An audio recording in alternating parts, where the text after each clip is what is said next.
to another episode of Nonstop Nick Hill. Today's my last day here in Johannesburg. I'm catching a flight to Cape Town later. There's one must-stop spot that I wanted to check out before I leave, and that is the Apartheid Museum. We've already talked so much about apartheid and how it's had a lasting legacy on Johannesburg and South African society so far, but this will really help us tie in some of the loose ends. So right now, right when you get your ticket, you pay your 150 Rand for your ticket, and they give you a randomly assigned classification. That's a racial classification. So I got whites. So in the original system, there would be 4 racial categories that you would be assigned. However, they would be divided between 2 major categories, and that is whites and non-whites. And if you look behind me, there are 2 entrances, one for whites and one for non-whites.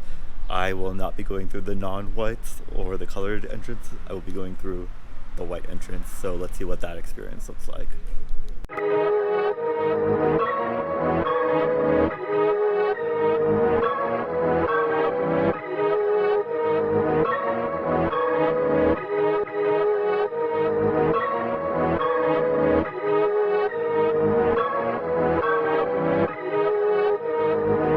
What's really interesting is that the racial classification system sort of went into effect overnight, and there were groups of untrained, uneducated whites organized and dispatched into the country to group residents into one of the 4 categories, either native or African, next being Asian, next being colored, which is a mix of white and black biracial people, or as white. And so some people, you can see over 1,000 people almost overnight changed races. They thought they were one race and then were completely assigned to another race. And it was a system in order to protect what was known as white purity. Those who executed the apartheid regime figured that there was starting to become too much degradation of white purity, as there was mixing between black Africans and Asians and white people were apparently forgetting their racial superiority while living and integrating into South African society. And so apartheid was a project to keep everyone as separate as possible, so that whites could consolidate power, consolidate their alleged superiority against the other racial groups here in South Africa. Therefore, the project of apartheid was not just one of separation, but also one of ranking. There was a ranking in the belief that whites were superior and they had to maintain their superiority, and contrarily, there was the belief that black African language, way of life, educational capabilities were all inferior to those of the other races, and therefore they needed to be kept apart so that they wouldn't pollute the purity of the other races. Though the apartheid system was introduced in the mid-20th century, the philosophy which underlines the system has been around since the 16th, 17th centuries. It was the same philosophy that was used to justify the colonial project in Africa and around the world, the belief that some races were more primitive than others, and so they required European intervention to be civilized, and they couldn't take care of themselves, they couldn't be trusted to rule themselves. They needed the salvation of the Europeans to civilize them, control them, teach them how to maintain their societies. And it's really this that has been at the heart of the imperialist projects over time.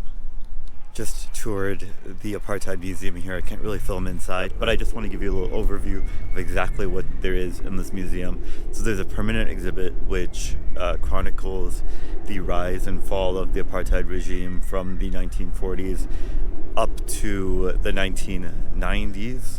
And then there are 2 temporary exhibits, one for Mandela and another one for Archbishop Desmond Tutu, their stories and their influence and impact.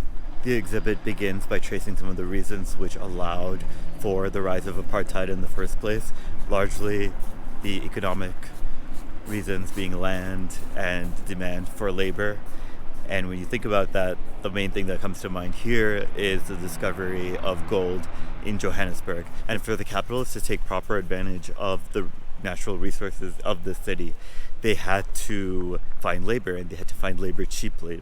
And that meant taking over Bantu native African lands, and then exploiting the indigenous people, subjugating them to slavery, and then also removing any sort of political power or economic power from their populations.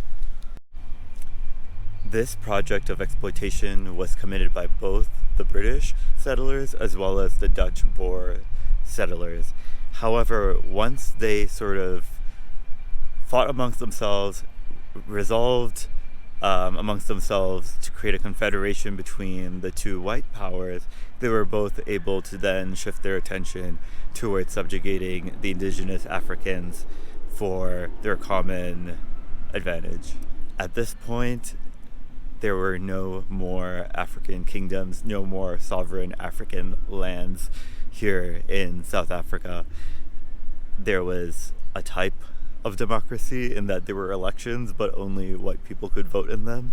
So this demand, this competition for labor, for resources in Johannesburg, then led to white Afrikaners being more disgruntled. They were mixing more with black Africans. They were both competing for like the same limited resources and opportunities in this booming city, and the whites didn't really like that.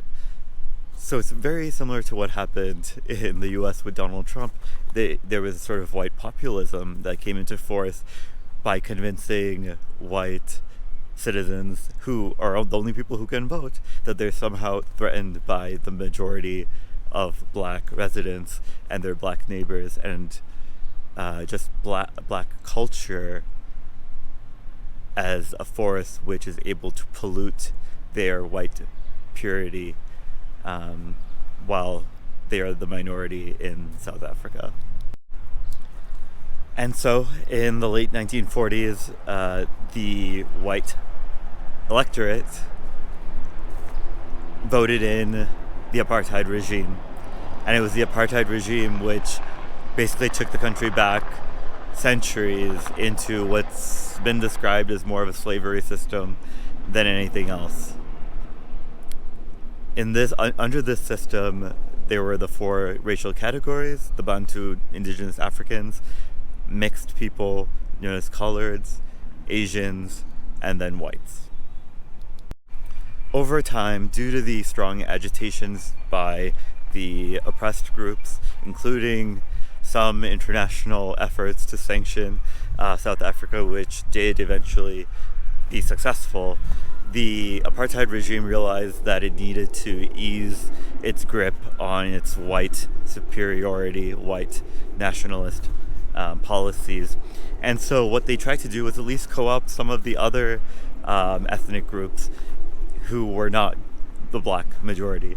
So maybe making some concessions to Indian groups, making some concessions to the mixed biracial groups, in order to try to just gain as much popular support as they could in order to hold on to power when they knew that their time was coming to an end. Now, I'm really boiling this down for you because there's so much detail and so many other dynamics which were at play during this half century, but the displays pretty much then walk you through the road toward democracy, the different agitation movements, how security forces would pursue political prisoners, engage in torture, solitary confinement, the execution of hundreds of political prisoners in order to quell the agitation movements. Finally, after decades of struggle, the agitation movements are able to bring about the downfall of the apartheid regime.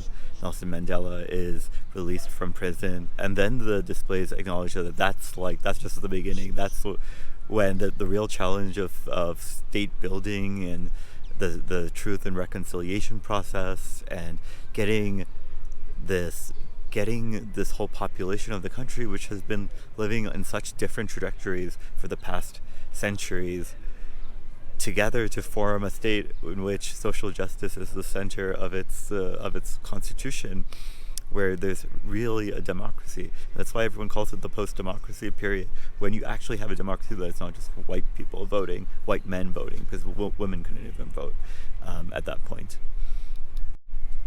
And so we get to learn more about the negotiations which took part in the Truth and Reconciliation process, the promise of reparations, which were mentioned during this process and have only been fulfilled to the most minute degree. And then also an understanding that this was just the beginning for social justice movements in South Africa. This only gave birth to other movements, such as the fight for expanded women's rights, an expansion for the rights of disabled persons, as well as for the Pride LGBTQ movement here in South Africa when they hosted their first Pride in 1990 here in Johannesburg. The exhibit acknowledges that the dynamics that we talk about over the 20th century are still alive and well here in the 21st century. You see it here in being in Johannesburg for even 2 days. You see it at play. I mean, it's a lot of the same parallel dynamics and social issues that we have in the US, and you saw many of my hosts talk about them over the past 2 days in our previous videos. And so even though South Africa has come so far in the past 50 years, there's still so much work left to do, and that's acknowledged here, and that's owned 110%. What this site really strives to do is put everything out into the open to ensure that people understand their history, their very recent history. I mean, most of the people walking through these exhibits live through the vast majority of this history that they're looking at. I mean, it's all... Apartheid only ended when I was born, so anyone in a generation above me has completely lived through everything that they're learning about here. At the same time, you can't help but draw parallels between apartheid and the current day apartheid taking place in the Palestinian territories in the West Bank, in Gaza, and inside Israel proper itself, especially when you think about the divestment movement, the BDS movement, as it's known, boycott, divest, and sanctions against Israel. One of the displays here in the museum say that over 200 US corporations divested from South Africa before apartheid was finally ended, which led to over $1 billion lost for South Africa. And though the US was extremely late in enacting these sanctions, mostly due to Reagan and his inaction, in the end, I mean, that was a significant move. It made significant impact globally when the US decided to pursue sanctions along with other international powers.